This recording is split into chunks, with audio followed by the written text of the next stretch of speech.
انا اسهل ماتش في المجموعه ومش عارف اكسبه. ضيعت فرص بجميع الاشكال في الشوط الاول، بجميع الاشكال. يعني انت عملت كل حاجه في الكوره في الشوط الاول. انت مسكت انتر ميامي دي، خدتها غسيل ومكوى. هي فرقه مش زي ما الناس متوقعه، هي فرقه تعبانه فعلا. فرقه مش جامده قوي. كل اعتمادها على ميسي. ميسي طالما اتحرك الفرقه بتتحرك، ما اتحركش خلاص الفرقه واقفه، ما تعرفش تعمل اي حاجه. انت بقى ضيعت من ايدك فرصة ان انت توصل دور 16 من الماتش ده. كنت هتاخد 3 بونت وتدخل الماتشين الجايين وانت مرتاح. ليه تحط نفسك في الحسابات دي وليه تدخل نفسك في المشاكل دي؟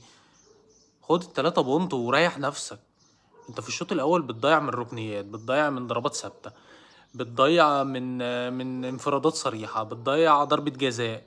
طب انت عايز ايه تاني؟ عايز ايه تاني عشان تسجل هدف واحد تقدر انت تكسب بيه ماتش زي ده؟ انت لو مش كسبت الماتش ده هتكسب انهي ماتش؟ هتكسب مين؟ يعني الماتش الاسهل ليك في المجموعه انت مش عارف تكسبه، هتكسب مين؟ عملت كل حاجه في الكوره الا ان انت تسجل هدف. خسرت امام عاشور طبعا لنهايه البطوله، لان اكيد احتمال مليون في الميه يبقى في كسر في الترقوه. بالسلامه كده امام عاشور مش هيكمل معاك الماتشين الباقيين. يعني انت تبديلات المدير الفني كانت غريبه جدا بالنسبه لي. ليه قفشه؟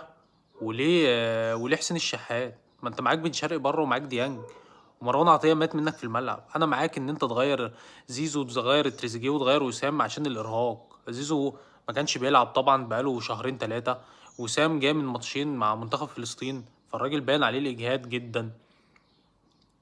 تريزيجيه طبعا برضه بقاله فتره ما بيلعبش. بن رمضان برضه تعب في الملعب، فكل تغييراته منطقيه. بس بالنسبه لي الغريب اللعيبه اللي نزلت مش اللعيبه اللي خرجت.